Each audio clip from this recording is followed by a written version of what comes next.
अस्सलाम वालेकुम। प्रोग्राम मुकाबले में तमाम देखने वालों को मेरे और हारून साहब की तरफ से हम खुशामदीद कहेंगे। पूरे मुल्क की सियासत में इस वक्त बज़ाहिर ऐसा लग रहा है कि इलेक्शन नजर आ रहा है।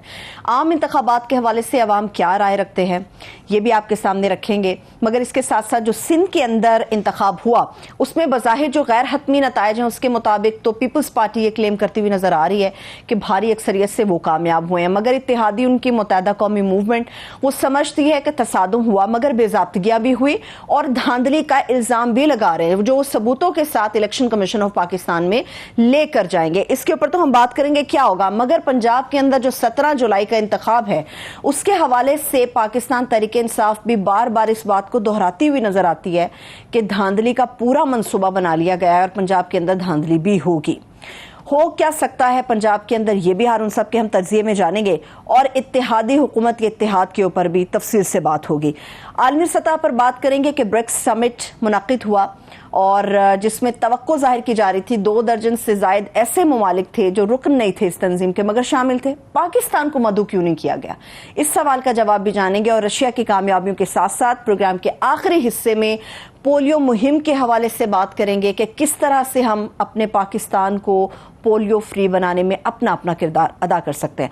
सबसे पहले हारून साहब ये बताइए, इत्तेहादी हुकूमत के इत्तेहाद की बैसाखियां बज़ाहिर लग रहा है सिरक जाएंगी, अब दरार गहरी हो जाएगी? नहीं, जाहिर है। देखिए ना, चौधरी शुजात का भाई कह रहा है कि चौधरी शुजात के बेटे ने डॉलर लिए।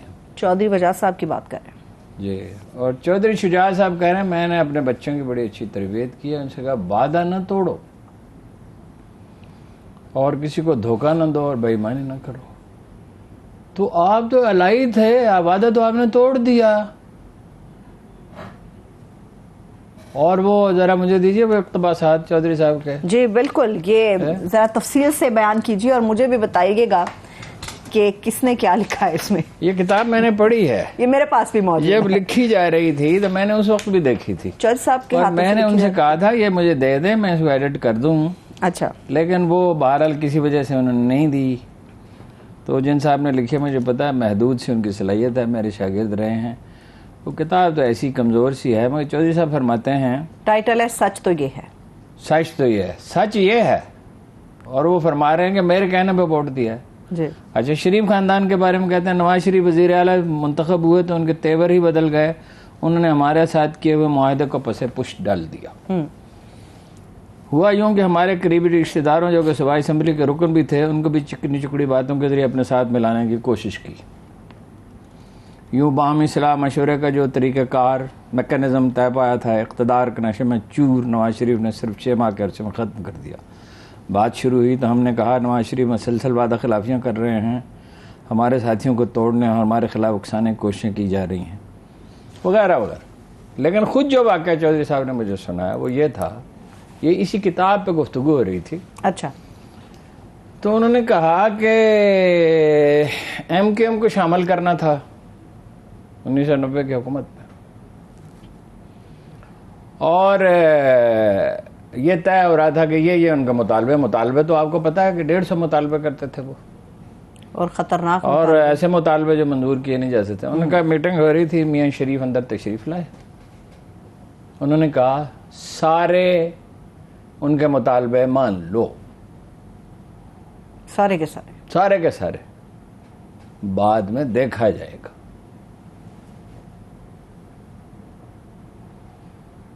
अब ये असलम भूतानी ने क्या कहा सुना दें?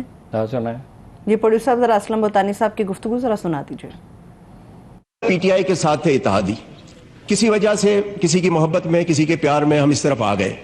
जरदारी साहब से मेरी मुलाकात हुई, बिलावल साहब से, हमने कहा जी मुझे न वजारत चाहिए न ओहदा चाहिए, कुछ नहीं, मुझे इलाके के लिए डेवलपमेंट चाहिए। जरदारी साहब ने एहसन इकबाल को कहा, जरदारी साहब की उसने नहीं मानी। शहबाज शरीफ साहब की मेहरबानी, उसने 3 बार एहसन इकबाल को कहा कि जी असलम भूतानी मेरे पास दोबारा शिकायत लेके ना। फिर भी जब किताब छपी PSDP की कोई स्कीम नहीं थी। फिर जब PM के सामने एहतजाज किया वहां भी एहसन इकबाल साहब जज्बाती हो गए, सरदार अयाज सादिक मौजूद थे, वो गवाही देंगे। फिर सर जहां से नॉर्मली टेलीफोन आते हैं उनको मैंने रिक्वेस्ट की कि भाई अगर आपके टेलीफोन में अभी कोई वजन है तो जरा एहसन इकबाल को कहो। तो फिर जाके उन्होंने मेरी स्कीम रिफ्लेक्ट की। सर ये इलेक्शन साल है, इलेक्शन में हमने लोगों के पास जाना है। अब सर अगर 40 करोड़ की आप स्कीम देते हैं, 8 करोड़ उसकी एलोकेशन करते हैं, तो ये 5 साल में कंप्लीट होगी ना। पता नहीं 5 साल बाद मैं इलेक्ट होकर आता हूं, एहसन इकबाल आते हैं, किसकी गवर्नमेंट आती है, कौन है। तो इस साल हम फिर क्या करेंगे। अब आप बताएं कि इलेक्शन में अनसर्टेनिटी होगी, कौन सा कॉन्ट्रैक्टर आके ये काम उठाएगा कि जी मैं 40 करोड़ का काम उठाऊं और ये मुझे किस्तों में 8 करोड़ मिलेंगे, वो भी आखिरी साल में ये किस्त काट देते हैं। सर जब पीटीआई के साथ थे हमें अरबों रुपए मिले, और न सिर्फ मिले बल्कि 100% एलोकेशन थी जो आखिरी साल एहसन इकबाल ने काट दी, और फिर एहसान किया कि मैं आपको पैसे देता हूं। मैंने कहा जी ये तो वो देकर गए हैं ना, इसमें आपका कौन सा एहसान काट के दे रहे। फिर कहते हैं कि जी जो कॉन्स्टिट्यूएंसी फंड है पीएसडीबी में जिसकी स्कीम होगी उसको नहीं देंगे। तो सर हम इलेक्शन में कैसे जाएंगे। हम खुदा की कसम सर वहां खुश थे, ये जरदारी साहब की मोहब्बत में आ गए। ख्वाजा साहब आप सुने और शहबाज शरीफ तक ये बात पहुंचाएं। सर ये 2 वोटों पे हुकूमत है, इतनी मगरूरी अगर 10 वोटों पे होती तो आप तो किसी को खंगालते भी नहीं। अरुण साहब उधर खुश थे, इधर क्या करने आए हैं। उधर खुश थे, ये जमीर की आवाज पे आए हैं। ये अजीब जमीर हैं जो रिमोट कंट्रोल पे चलते हैं। कमाल। यानी वो कह रहे हैं हम खुश थे, खुदा की कसम हम खुश थे, हमें अरबों रुपए मिलते थे यानी डेवलपमेंट फंड्स, और अब 40 करोड़ मिले हैं, वो भी सालाना 8 करोड़। कहां अरबों रुपए, कहां 8 करोड़ रुपए। और वो भी 3 दफा शहबाज शरीफ ने कहा, असल में कहा ही नहीं।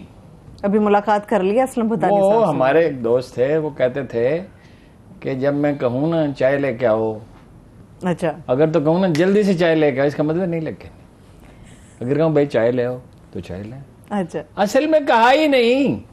वजीर आजम साहब कहें, मिनिस्टर से 3 दफा कहें और कोई नतीजा ना निकले, और फिर कहीं और से टेलीफोन आए और फिर भी नतीजा पूरा ना निकले, तो इसका क्या मतलब है। इसका मतलब यह है कि दरअसल वो देना चाहते ही नहीं है। तो और क्या बलूचिस्तान का क्या मसला सवाल है। कश्मीर के फंड्स कम नहीं किए, गिलगित बलूचिस्तान के कम नहीं किए, बल्तिस्तान के कबायली इलाके के कम नहीं किए। जहां इनके लोग नहीं जीत सकते। अभी मैं मियांवाली से आ रहा हूं, तो वो लोग कह रहे हैं कि सड़कें जो नामुकम्मल रह गई हैं, मतलब सरगोदा मियांवाली जो बहुत अहम है उनके लिए, तो सौदा सर्व तो सरगोदा से लाते हैं ना, लाहौर तो नहीं जाते। तो ये पता नहीं मुकम्मल होगी कि नहीं होगी। 1000 स्टेडियम बन जाएंगे, 15,000 स्कूटियां तकसीम हो जाएंगी। हाँ, अपने 70 अरब रुपए देंगे अपने लोगों को डेवलपमेंट फंड्स के लिए, और वगैरह वगैरह। स्टेडियम भी उनके कहने पे बनेंगे, सूबाई असम्बली और कौमी असम्बली के अरकान कहने पे।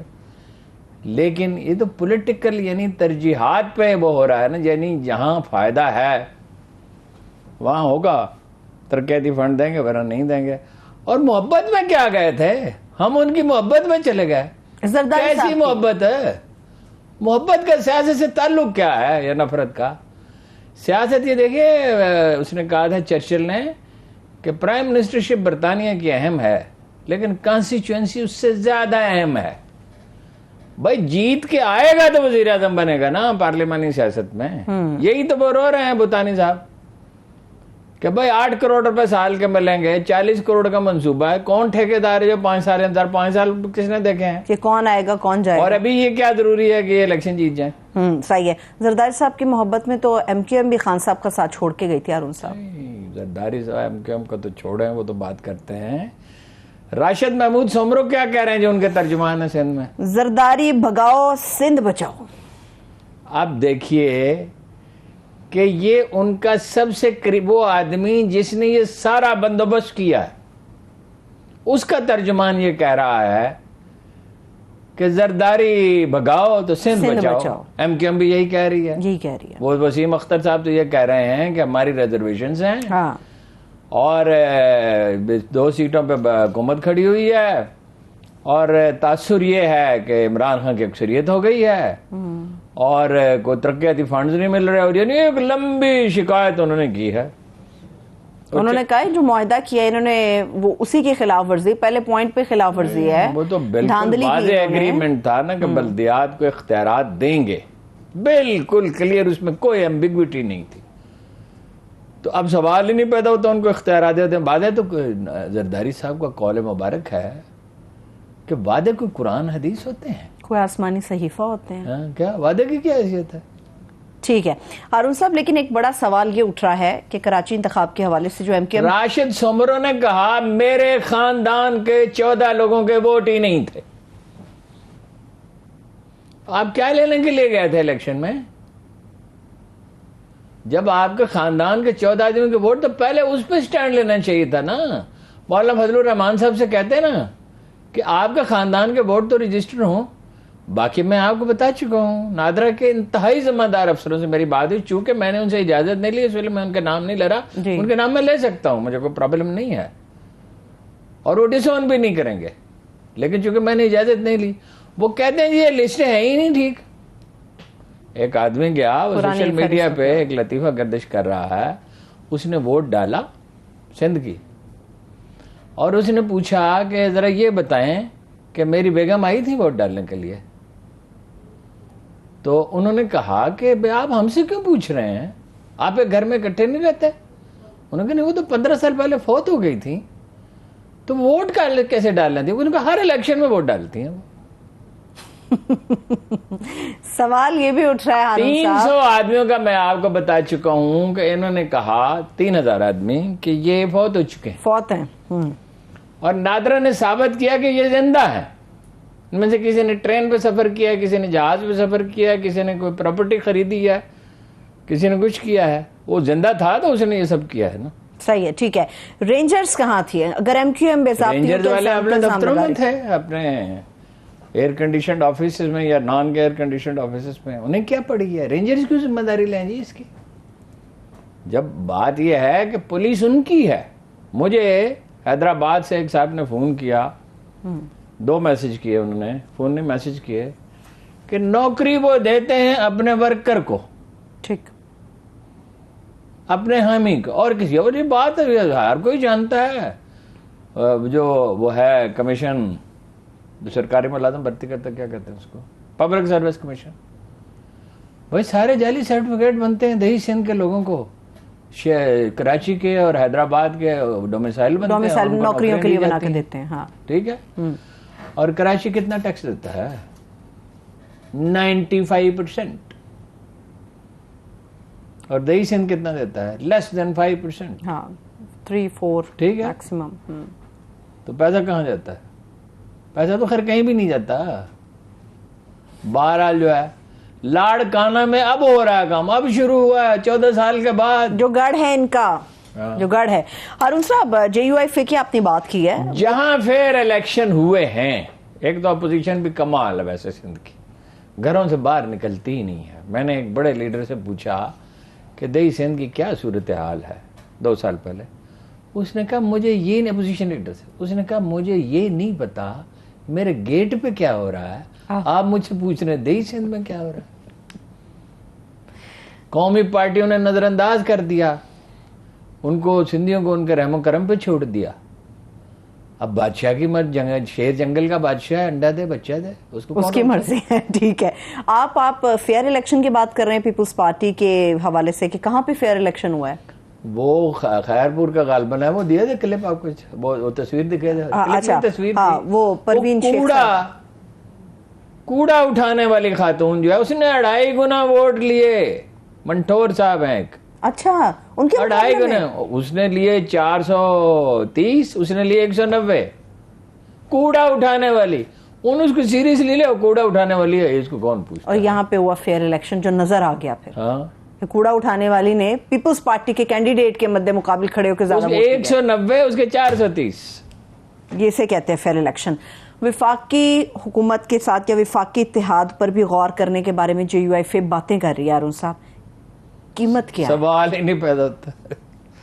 मौलाना फजलुर रहमान हुकूमत छोड़ दें, ये कैसे हो सकता है?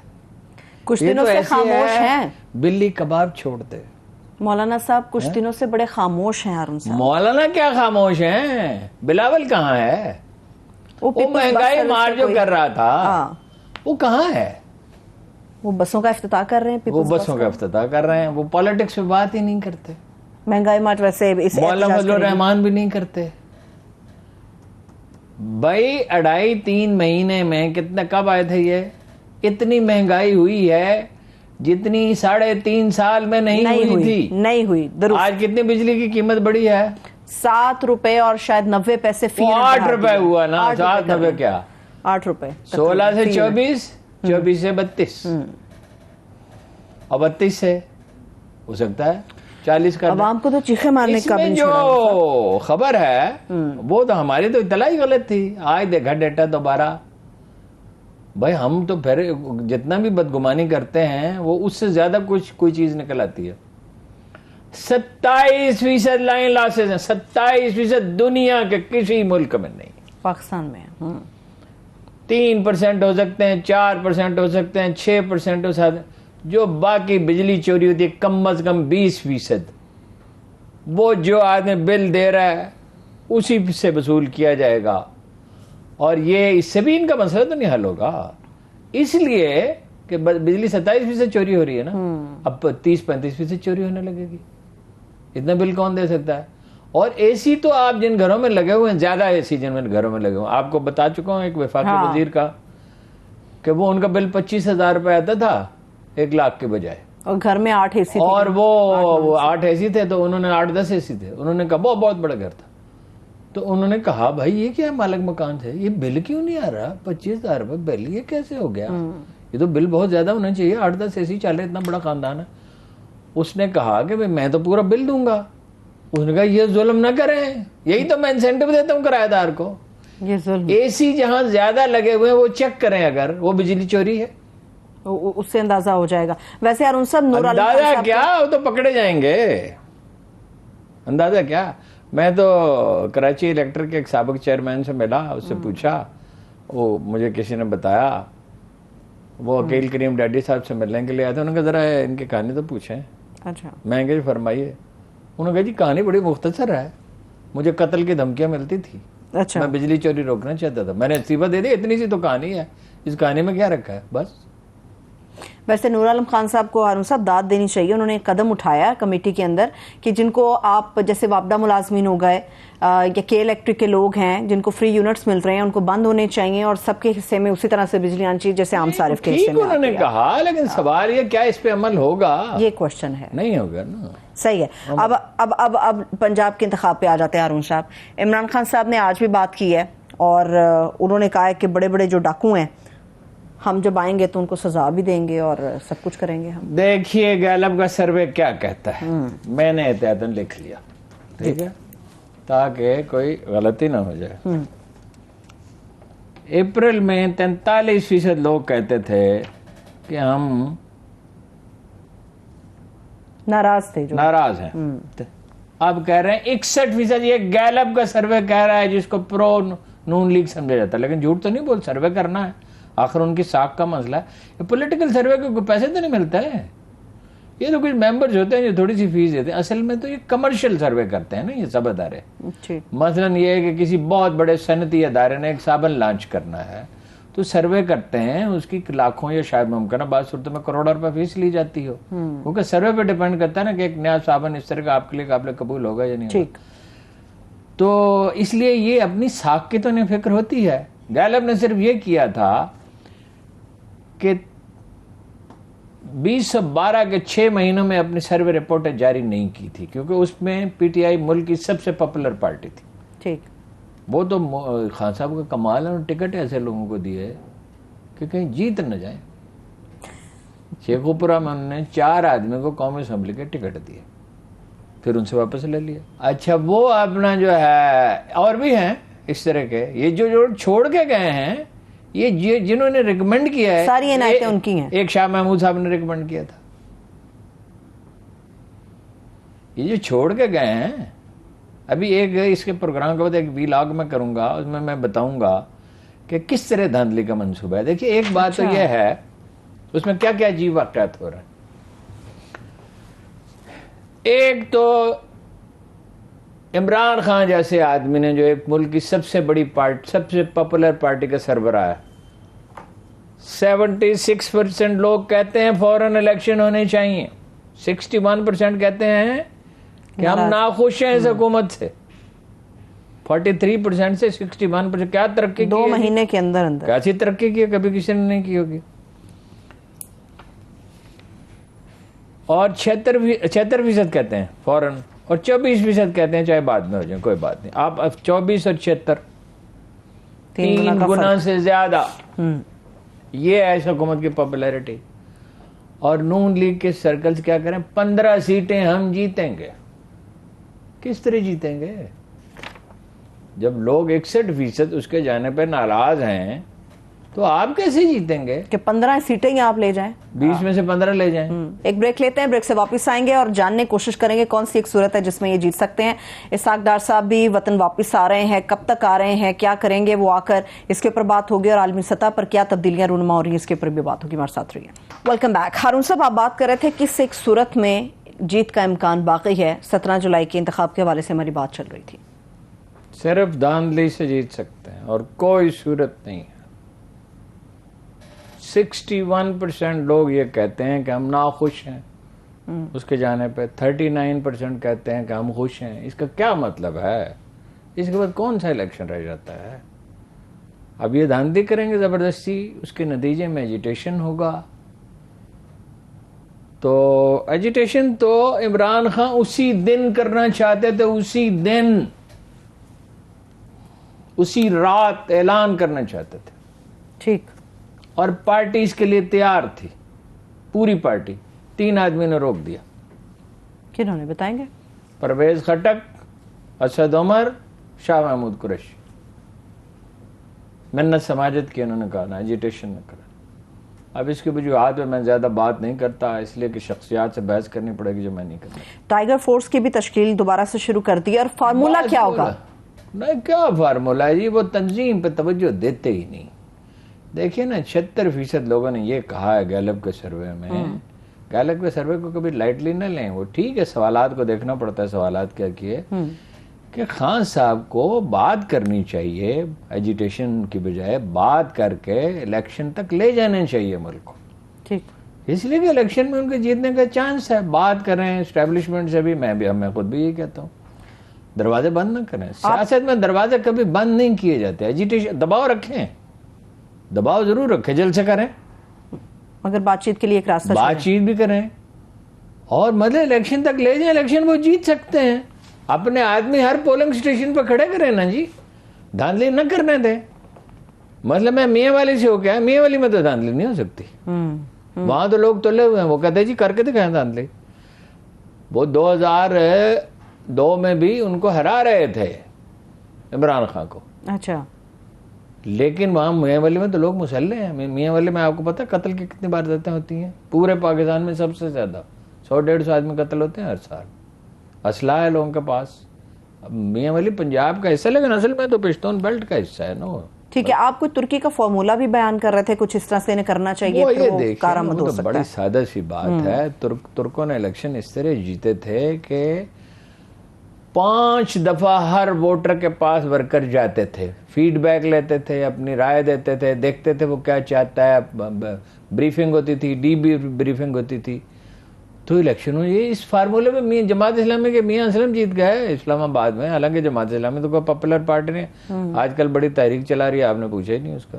जमात इस्लामी की हमेशा हर प्रोग्राम में हम बात करते हैं। 200 कम अज कम ट्वीट हर रोज आते हैं। जमात इस्लामी जीत रही है कराची का इलेक्शन भी, और आइंदा इलेक्शन भी, आम जनरल इलेक्शन भी जीत जाए। ठीक है। सवात की निशिस्त के बारे में पूछूंगी, मगर जो लाहौर हाई कोर्ट का फैसला आया वो कितना मुआवन साबित होगा पाकिस्तान तहरीक इंसाफ? देखिए ना, हाई कोर्ट का फैसला आया कब? Justice delayed is justice denied. फैसला तो ठीक है। ये फैसला अगर 6 हफ्ते 7 हफ्ते पहले आता तो 4 आदमी नून लीग को छोड़ चुके थे। अब उनकी है मेजॉरिटी, 3 की रह गई है। 8 की थी, 3 की रह गई। ठीक है, हाई कोर्ट ने फैसला दिया तो 3 की रह गई। तो 4 आदमी उसमें से निकाल दें तो मेजॉरिटी फिर नून लीग की, पीटीआई की बनती है। मगर पहले तो उन 4 में से 3 को राजी किया गया ना जी। पहले उनका जमीर जागा, वो छोड़ के चले गए। ये जमीर बड़ा कमाल, अजीब एक नया जमीर पैदा हुआ जो रिमोट कंट्रोल पे चलता ये बड़ी जबरदस्त आप बात कर रहे हैं। अब मैं ये नहीं पूछने वाली रिमोट कंट्रोल किसके हाथ में है। इमरान खान साहब, हारून साहब कहते हैं, मैं आप पूछे, मैं बता नहीं सकता, इतने आजाद हम नहीं। मैं भी नहीं पूछ सकती हारून साहब। इमरान खान साहब कहते हैं जो ज़िमनी इलेक्शन होने जा रहा है, definitely election commission of Pakistan के लिए बहुत बड़ा इम्तिहान है। इम्तिहान का क्या सवाल है, इलेक्शन कमीशन इस इम्तिहान में फेल हो गया। खान साहब अल्फाज के इंतखाब को बहुत अच्छा नहीं करते। इलेक्शन कमीशन इस इम्तिहान में फेल हो चुका है, नतीजा आ गया है, बिल्कुल, इसमें कोई शुबह ही नहीं है। चीफ इलेक्शन कमिश्नर को एक जानबदार आदमी समझा जाता है। एक जज जो है, जब उसको जानबदार, जज किसी हैसियत है ना उनकी जी, उनको जानबदार समझे, उनको अलग होना चाहिए, उनको मुस्तफी होना चाहिए। जिम्मेदारी क्या है, इम्तिहान क्या है, धांधली होगी, एवरीबॉडी नोज धांधली होगी, इसमें शुबे की क्या बात है। ठीक है, अब चूंकि वो फरीक की हैसियत इख्तियार कर गए। हारून साहब, सवात में क्या हुआ, सवात की नशिस्त में क्या हुआ? सवात में तो सिर्फ ये पता चला जो गैलप के सर्वे में पता चला है। देखिए ना, कुजा ये कि एएनपी अकेली जीत गई थी, पीटीआई को हरा दिया। क्यों जीत गई थी एएनपी? एएनपी के लोग टेररिज्म का निशाना बने थे। एएनपी और पीपल्स पार्टी दो पार्टियां हैं जो किसी कंट्रीब्यूशन वो मानना चाहिए, जिन्होंने टेररिज्म के खिलाफ बात की, जिनके लोग मारे गए। एएनपी के तो बहुत लोग मारे गए जी, उसकी वजह से उनके साथ हमदर्दी थी, वो जीत गए। सवात में सबसे ज्यादा कत्ल गारत तालिबान ने, तहरीक तालिबान पाकिस्तान ने यानी यहां पे की थी ना जी, जीत गई। अब 12 पार्टियां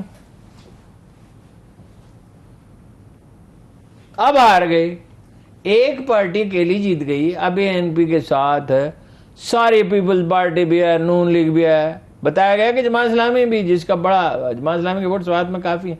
रियासत में दीर चित्राल सवात में जमात इस्लामी का काम जो है 50-60 साल पुराना है, इससे भी ज्यादा शाही खानदान के लोग उसमें रहे हैं, बड़ी कुर्बानियां दी गई हैं, बड़े मुखलिस। चित्राल में तो अब भी उनका एमएनए जीतता है। ये जो पुरानी रियासतें थी, इसमें उनका काम, ये बड़े सादा मुखलिस लोग हैं, क्योंकि वेलफेयर का काम तो जमात इस्लामी ने बहुत किया है ना, तालीम का किया है, वेलफेयर का किया, उसके बावजूद हार गए। अब 12 पार्टियां हैं और हार गए। इसी तरह हारेंगे पंजाब में अगर फेयर इलेक्शन हो, और अगर फेयर नहीं होंगे तो एजिटेशन होगा। ठीक है, खबर तो बड़ी, जो एजिटेशन खान साहब करना चाहते थे डट के, जो उनका मिजाज है, जिससे अपना रोक दिया असद उमर ने और परवेज खटक ने और शाह महमूद ने, हैं?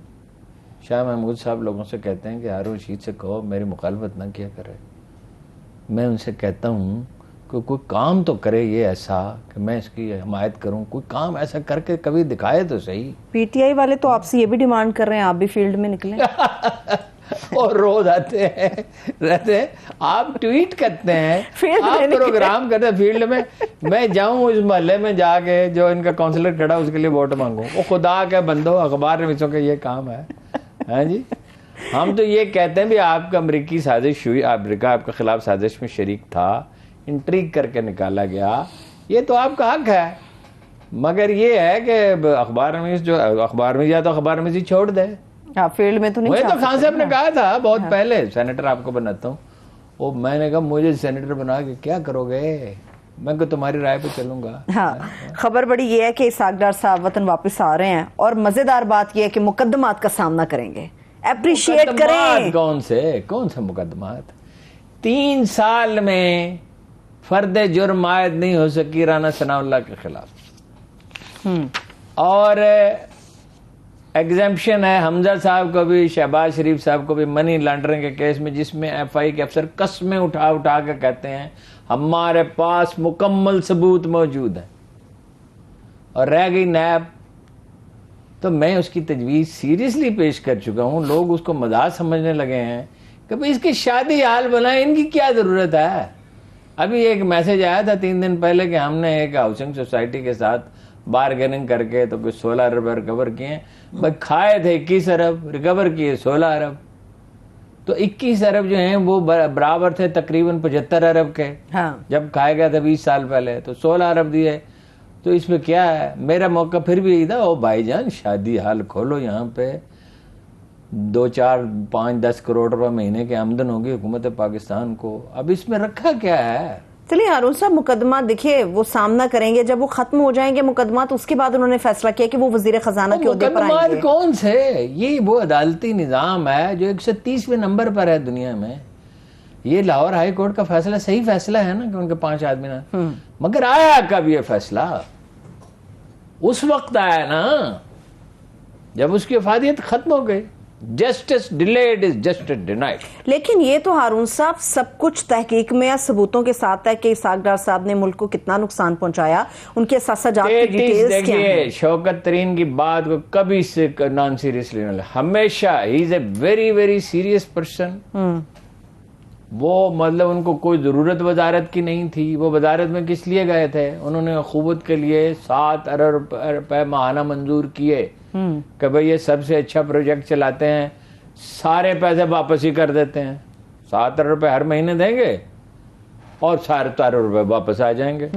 बेनजीर इनकम सपोर्ट प्रोग्राम में तो चलो बेवाओं यतीमों का तो हक है, बाकी तो आप लोगों को अपाहिज ही बना रहे हैं ना। बजाय इसके कि उनको 1 लाख रुपए दे दें कि वो अपना एक छोटी सी किराने की दुकान बना ले या फलों की रेहड़ी। देखिए इसमें कितना ज्यादा मुनाफा होता है। हमारे एक दोस्त ने बताया कि एक बड़े मियाँ फल बेचते थे लाहौर में। उनसे पूछा कि भाई थोड़े से फल आप रखते हैं? उन्होंने कहा मेरे पास है ही 5,000 रुपये। 5,000 रुपये के फल लाता हूँ, उससे घर की गुजर बसर हो जाती है। वो कहते हैं मैंने उसको 5,000 रुपये दिए और वो 10,000 रुपये के फल लाने लगा और उसने आसानी से वो वापस कर दिए 100 रुपये रोज के करके। उसमें क्या है? तो वो कहते उसने कहा वो खुशहाल, उसने कहा मैं खुशहाल हो गया। बहुत पुरानी बात है, 20-25 साल पहले। आप 1 लाख रुपए किसी को देते हैं और वो 1 लाख रुपए से फल की दुकान जो है वो खोली जा सकती है। और आपको पता है इसमें प्रॉफिट रेशियो क्या है? अप टिल 50%, इससे भी ज्यादा। हमारी सड़क पे जहां मैं रहता हूं तरबूज की कीमत है 80 रुपए किलो, ठीक, मियाँ वाले में 20 रुपए किलो। इतना मार्जिन होता है, यानी यहां पहुंचता होगा तो 30 रुपए का हो जाता होगा, मगर उसके ऊपर मुनाफा। कपड़े पे प्रॉफिट क्या है, का रेशियो क्या है? ये खाते रोज धड़ाधड़ कपड़े खरीदते हैं, इनको पता ही नहीं है। मिनिमम 25%, 25 भी होता है, 30 भी होता है, 50 भी होता है, 60% भी होता है। खवातीन के और जो डिजाइन सो कॉल्ड डिजाइन है, चोरी के डिजाइन होते हैं अक्सर, उसमें 200% भी होता है। चलिए वे ब्रेक की तरफ जा रहे हो। खवातीन पे नुक्तेचीनी ना किया करें हारून साहब। मैं तो कहता अपने पैसे जाया ना करें, मैं नुक्तेचीनी थोड़ी कर रहा हूँ। ये शौक होता है हारून साहब। नहीं शौक है भाई, सही पैसे दें, असल कीमत दें। एक छोटी सी ब्रेक ले लेते हैं। ब्रेक से वापस आएंगे तो पाकिस्तान को पोलियो फ्री बनाने के लिए क्या इकदाम उठाए जा सकते हैं और क्या कुछ किया जा सकता है, इसके पर बात करेंगे। हमारे साथ रहिए। Welcome back. हारून साहब, आप कुछ पोलियो के हवाले से शहबाज शरीफ हुकूमत ने या मौजूदा हुकूमत ने 5 रोज के लिए इंसदाद पोलियो शुरू की है, क्या समझते कितनी फायदेमंद होगी? अब तक कौन से इकदाम है कि एक भी पोलियो का जो केस है वो रिपोर्ट नहीं होना चाहिए? देखिए मसला जो है अगर समझना चाहें तो बहुत सादा है, हल करने के लिए बहरहाल मेहनत करना पड़ती है। पोलियो पाकिस्तान की वजह से नहीं हो रहा। पाकिस्तान में सिर्फ एक इलाका है जहां ये मसला है। ठीक, पोलियो हो रहा है बेसिकली अफगानिस्तान की वजह से। एक तो ये बाढ़ जब तक मुकम्मल नहीं होगी ना जी, रास्ते होने चाहिए, चाहे 10 रास्ते रखे, 12 रखे, 20 रखे, और वहां से कोई शख्स दाखिल ना हो पोलियो का कतरे पिए बगैर। दूसरा, कबायली इलाके में फोकस करें जहां यह प्रोपेगेंडा किया जाता है कि जो ये कतरे पिएगा उसकी औलाद नहीं होगी। ये वहां पे एक भरपूर मुहिम होनी चाहिए। ये सिर्फ टेलीविजन के जरिए नहीं हो सकती। उसमें बहुत से लोग हैं टेलीविजन अव्वल तो देखते ही नहीं, जो देखते हैं वो एतबार ही नहीं करता। मैं कोयटा के होटल में ठहरा हुआ था, जमीयत उलमा इस्लाम के एक इंतहाई मुमताज लीडर का मेहमान था। ठीक, तो मैं जब कमरे से बाहर गया, उसका किराया भी उस शरीफ आदमी ने अपनी जेब से दिया। तो उसने इजलास बुला लिया वहीं पे। मैं तो घूमने फिरने के लिए गया, तो उसने कहा 1 घंटे की मीटिंग यहीं कर लेते हैं। जब मैं वापस आया तब मैंने टेलीविजन खोला, श्रीलंका और पाकिस्तान का मैच हो रहा था। ठीक, तो उसने कहा, एक मौलवी साहब ने कहा कि ये हमारे मौलवी साहब आपका टीवी तोड़ देंगे। मैंने कहा इनसे कहो जल्दी करें, क्योंकि इसका किराया तो आपको ही एक साथी ने देना है। और मैं तो श्रीलंका और पाकिस्तान का मैच देख रहा हूँ। आपके एक मौलवी साहब जो थोड़ी देर पहले यहाँ इंडियन गाने सुन रहे थे। गुजारिश ये है कि कबायली इलाके को फोकस करना चाहिए, फिर पश्तून बेल्ट को फोकस करना चाहिए ज़्यादा। वह तो पूरे मुल्क में है जी। ये थोड़ी है कि वहीं पे अपना गलत मालूमात वो की जाती हैं। बहुत सी तंजीमें हैं जिनमें भाई ऐसे मौलाना हजरात आज भी मौजूद हैं जो कहते हैं इंसान चांद पे उतरा ही नहीं। ऐसे ड्रामा है तो वो उसको फोकस करेंगे। देखिए मर्ज पोलियो नहीं है, मर्ज है जहालत, वो नफ्सियाती जहालत। नफ्सियाती क्या जहालत है, पता ही नहीं। ओ भाई अमरीकियों ने अपने सारे लोगों को कतरे पिलाए पोलियो के, फ्रांसीसियों ने पिलाए, जापानियों ने पिलाए, चीनियों ने पिलाए, रूसियों ने पिलाए, दुनिया की 250 अक़वाम में से हर एक ने पिलाए। उनके बच्चे नहीं पैदा हो रहे या उन्हें कोई ऐसा कोई साइड इफेक्ट हुआ। ये तो हमेशा जो इंटरनेशनल कैंपेन्स होती हैं इसको तो 1000 बार जांचे जाते। देखें ना इसकी कोरोना की वैक्सीन लाने में कितना अरसा लगा, कितनी तकलीफ उठाई गई। साइंसदान कहते जब तक मुतमईन नहीं होंगे कोई साइड इफेक्ट हो सकते हैं, कोई प्रॉब्लम हो सकता है। It takes years and years. सारी दुनिया में रेडिकेट हो गया, अफगानिस्तान और पाकिस्तान में बेसिकली अफगानिस्तान की वजह से और कबायली पट्टे की वजह से। अब आप अफगानिस्तान से ताल्लुकात तो नहीं ख़त्म कर सकते, आपका पड़ोसी मुल्क है, 1000 साल के ताल्लुकात हैं और आखिर एक दिन इन ताल्लुकात में ठहराव भी आएगा और वो आपका दस्तबाजू भी बनेगा। जो लोग ये कहते हैं नहीं बनेगा वो गलत कहते हैं। 1000 देखो पाकिस्तान में तो लोग मुसलमान ही इसकी सेंट्रल एशिया की वजह से हुए हैं। सिंध में लोग अरबों की वजह से मुसलमान हुए। तो सिंध में 250 साल तक अरब हुकूमतें बनती बिगड़ती रहीं। सादात आए, 10% सादात आए तकरीबन सिंध में, और सवाद में भी तकरीबन 10% सादात है। यहां तो महमूद गजनवी ने जब अपना गवर्नर बिठाया और जनाब अली बिन उस्मान हजवेरी जिन्हें दाता गंजबख्श कहा जाता वो तशरीफ लाए, उसके बाद ये सिलसिला शुरू हुआ। तो आपके ताल्लुकात तो हमेशा रहने, पड़ोसी तो नहीं आप बदल सकते। फिर ये कि हमारे तो हीरो मुश्तरक है। अहमद शाह अब्दाली हमारा भी हीरो है, उनका भी हीरो है। महमूद गजनवी उनका भी हीरो है, हमारा भी हीरो है। इसी तरह शाहबुद्दीन गौरी उनका भी हीरो है, हमारा भी हीरो है। तो ये एक वक्त में इन ताल्लुकात को स्मूथ भी होना है। ये इंतहा पसंदी हमेशा नहीं रहेगी, ठीक। लेकिन ये है कि भाई सरहद तो सरहद है, सरहद मुकद्दस है, एग्रीमेंट मुकद्दस हो सकता है। ऊफुल्लाहदे बिल्लाहदे इन्नल्लाहदा काना मसूला, ये 2 मुल्कों का एग्रीमेंट है। वादे पूरे किया करे, वादों के बारे में सवाल किया जाएगा। आप 20 दरवाजे छोड़ के 40 बना दें, 60 बना दें, एनीबॉडी हु एंटर्स। एक जमाने में 3000 बच्चे पढ़ने के लिए, मुझे नहीं पता आजकल क्या सूरत आते थे वहां से अफगानिस्तान से पढ़ने के लिए। अब आए जरूर आए, शौक से आए, पढ़ाना चाहिए। जो भी मदद हो सकती है, वो तकलीफ और मुसीबत में है। ये ठीक है कि उनकी लीडरशिप दाना नहीं है और वो ये नहीं समझ रही कि अगर टीटीपी के लोगों को वो पनाह देंगे तो उसका नतीजा क्या निकलेगा। खुद उनके लिए बहुत नुकसानदेह होगा, दुनिया से कट कर रह जाएंगे। ठीक ठीक। तो ये है कि भाई एजुकेट किए बगैर लोगों को, और उसके लिए प्रोग्राम इस तरह डिजाइन करने चाहिए उनकी अपनी लोकल लैंग्वेजेस में, और दलील के उनको बताएं भी सारे जापानियों ने पिए हैं, सारे फ्रांसीसियों ने पिए हैं, उनकी फिल्में बनाएं, उसको डब करें, उनके लोगों को ले जाएं, उलमा को दूसरे मुल्कों में दिखाएं। आखिरी 30 सेकंड है साहब। एक तजवीज़ ये भी है कि हामला खवातीन को लेडी हेल्थ वर्कर्स ट्रेन करें, उनको बताएं कि आने वाला बच्चा किस हैसियत में आएगा और उसके लिए आप लोगों ने क्या करना है। ये भी एक तरबियत हो सकती है। बहुत सी चीजें हैं उसमें ना, पूरा प्रोग्राम डिजाइन करना पड़ेगा। ठीक है, चलिए बहुत शुक्रिया, थैंक यू सो मच हारून साहब। मेरे देखने वालों का शुक्रिया, मुझे इजाजत दीजिए, अपना ख्याल रखिए, खुदा हाफिज।